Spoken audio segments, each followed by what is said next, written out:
Wadah. Teman-teman, wadah. Wadah itu tempat tampung. Dan wadah itu bisa berupa benda, bisa juga berupa organisasi. Jadi wadah itu, perkumpulan itu wadah, serikat itu wadah.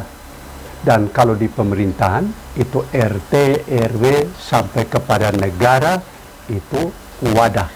Wadah tempat kita manusia berkumpul. Untuk itulah maka peranan wadah itu ada 4, yaitu yang pertama tampung. Tampung. Jadi tampung kita punya nafsu, dorongan yang baik untuk ditampung di situ supaya kita bisa senang bersama, bergembira bersama. Itu yang pertama, tampung. Yang kedua itu wadah itu untuk timbang. Timbang bukan soal timbangan ini, tetapi timbang itu soal nalar, di mana kita timbang hal-hal yang baik bersama.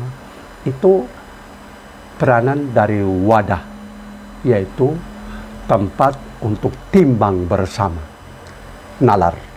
Lalu kemudian wadah juga tempat tukar menukar pengalaman, tukar menukar pengetahuan. Itu dorongan dari naluri. Naluri kita berkumpul, mengajak sesama untuk ya kita saling tukar menukar. Bisa juga sampai tukar menukar uang, harta atau apa, maksudnya arisan. Itu semua karena dorongan naluri. Sedangkan itu peranan yang keempat dari wadah, yaitu tenang. Membuat kita tenang. Berkumpul, kita tenang toh. Jadi wadah itu punya peranan. Pertama, tampung. Nafsu dorongan kita yang baik tertampung.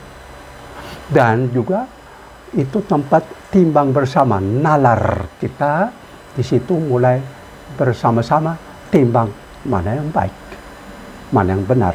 Dan juga tempat tukar menukar pengalaman, juga harta milik atau apa sejauh itu bisa dibagikan, itu tukar menukar, itu naluri. Lalu kemudian tenang. Inilah tujuan akhir dari wadah. Wadah itu keluarga juga wadah, di mana suami istri, bapak mama itu dan anak-anak itu wadah, keluarga. Lalu kemudian masyarakat itu wadah. Dan secara tidak langsung kita harus mengerti alam semesta ini adalah wadah, tempat Tuhan menciptakan kita dan kita ditampung di wadah ini, alam ini. Maka kita harus bertanggung jawab untuk pelihara alam ini sebagai wadah kita.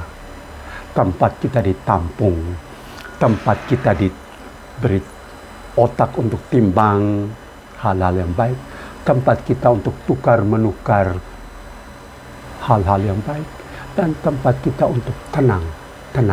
Tuhan, kami bersyukur karena kami diberi wadah untuk hidup ya dengan tenang dan damai, dan damai tenang yang abadi itu nanti kami akan alami sesudah tempat tampung badan kami ini. Sebagai tempat tampung kami punya badan ini, jiwa dan badan ini kami ditampung sini. Dan itu kalau sudah sampai akhirnya kami masuk dalam wadah abadi. Itu adalah kehadiran dalam diri kau sendiri. Itulah yang kami syukuri Tuhan. Terpujilah Dikau ya Tuhan.